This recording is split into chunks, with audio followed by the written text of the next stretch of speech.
ఓం విఘ్నేశ్వరాయ నమః. భాగవతము 25వ అధ్యాయము. భాగవతంలో సుకుడు రావటమే ఒక పవిత్ర ఘట్టము. అలాంటి సుఖబ్రహ్మ వచ్చి పరీక్షిత్ చెప్పిన మాటలు విన్నాడు. తన గురించి తానేమీ చెప్పుకోలేదు. కానీ ఒక్క మాట చెప్పాడు. పరీక్షిత్ మహారాజా, నేనొక విషయం చెప్తాను. జాగ్రత్తగా విను. పూర్వం కట్వాంగుడు అనే ఒక రాజు ఉండేవాడు. అతడు దేవతలకు సహాయం చేయటం కోసమని, యుద్ధం చేయటం కోసము భూమిని విడిచిపెట్టి రథం ఎక్కి స్వర్గలోకానికి వెళ్ళి రాక్షసులతో యుద్ధం చేశాడు. చాలా దీర్ఘకాలం పోరు సాగింది. రాక్షసులు ఓడిపోయారు. తరువాత దేవతలందరూ కట్వాంగుడిని అభినందించారు. నువ్వు మా కోసమని పైలోకానికి వచ్చి యుద్ధం చేశావు. నీకేం వరం కావాలో కోరుకో అన్నారు. అప్పుడాయన నాకేం వరం అక్కర్లేదు, కానీ నా ఆయుర్దాయం ఎంత మిగిలిందో చెప్తారా అని అడిగాడు. అప్పుడు దేవతలు వాని ఆయుర్దాయం లెక్క చూసి ఇంకొక గడియ మాత్రమే ఉన్నదని చెప్పారు.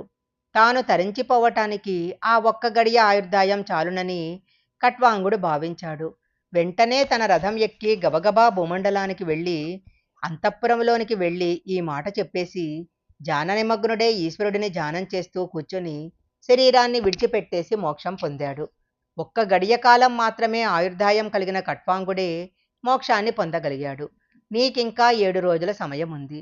నీకు తప్పకుండా మోక్షం లభిస్తుంది అని చెప్పాడు శుకుడు.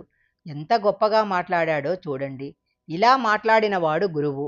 మరణించే వారందరికీ పరీక్షిత్తు ప్రతినిధి. నేననుకున్న ఈ శరీరమే రాకుండా కట్టెదుట అగ్నిహోత్రంలో కాలి దోసెడు బూడిద అయిపోతుంది. ఒక్క అరగంటలో ఏది నామరూపాలు వాడు పెట్టుకుంటే ఒక్క ఫోటో మిగిలిపోతుందంతే. పెట్టుకోకపోతే ఏ గొడవ లేదు. కాబట్టి ఇంతటి ఆభిజాత్యం కూడా పోయిందంతే. ఈ అహంకారము గుర్తించని కారణం చేత మరలా హీనోపాధిలోకి వెళ్ళిపోతున్నావు. అందుకే నువ్వు ఈశ్వరాభిముఖుడవు కావలసింది. నీకు సంబంధించని ఈ భౌతిక సంబంధాలు కానీ, వ్యక్తులు కానీ, ఆస్తులు కానీ, సంపద కానీ ఏవి నిన్ను రక్షించవు. నువ్వు ఈశ్వరుడి పాదాలు పట్టుకో. అవి మాత్రమే నిన్ను రక్షిస్తాయి. వివేకం తెలుసుకో అని చెప్పాడు.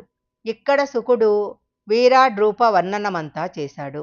చేసి హరిలేని పదార్థం లేదు. ఋషులు, సముద్రాలు, భూమి, పంచమహాభూతాలు ఇవన్నీ కూడా ఈశ్వరుని అంగాంగములై ఉన్నాయి. కాబట్టి ఎక్కడ చూసినా ఉన్నది ఈశ్వరుడు ఒక్కడే. కానీ ఈశ్వరుడు కనపడటం లేదు. ఎందుకు? అదే మాయ. అది నామరూపముల యందు కలిగిన తాదాత్మ్యం తదధిష్టానమైన బ్రహ్మమునందు కలగదు. అలా కలగాలంటే మాయ తొలగిపోవాలి. ప్రపంచంలో ఉన్నది మాయా అని తెలిస్తే అది తొలగిపోతుంది. అది మాయా అని గురుముఖంగా తెలియగానే మాయ తొలగిపోతుంది. అప్పటి వరకు తొలగదు. దానికి ఈశ్వర కృప తోడైతే తొలగిపోతుంది. మాయ తొలగినప్పుడు లోపల ఉన్న ఆత్మ భాషిస్తుంది. కానీ మాయ తొలగటం అన్నది అంత తేలికైన విషయం కాదు.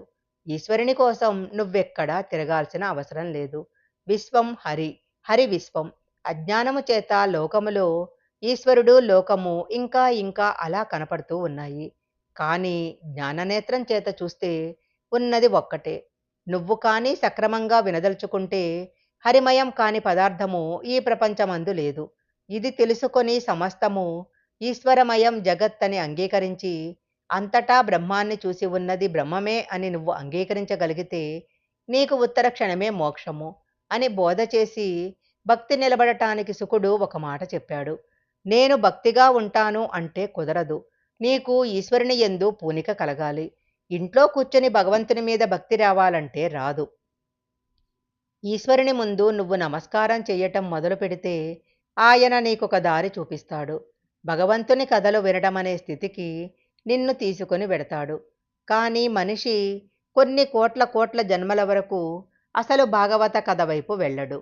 కానీ వెళ్ళాడు అంటే అతని జీవితంలో గొప్ప మార్పు ప్రారంభమైందన్నమాట.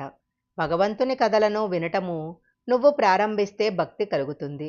ఆ భక్తితో అంతటా నిండియుండి చూస్తున్నవాడు, చేయిస్తున్నవాడు సర్వేశ్వరుడనే భావన నీకు కలిగినప్పుడు నీకు తెలియకుండా భక్తిలో ఒక విచిత్రం ఏర్పడుతుంది.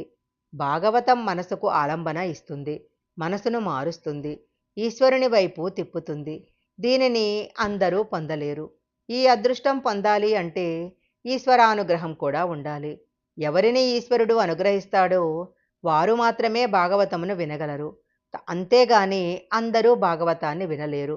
అందుచేత నువ్వు భాగవత కథా శ్రవణంతో ప్రారంభం చెయ్యి.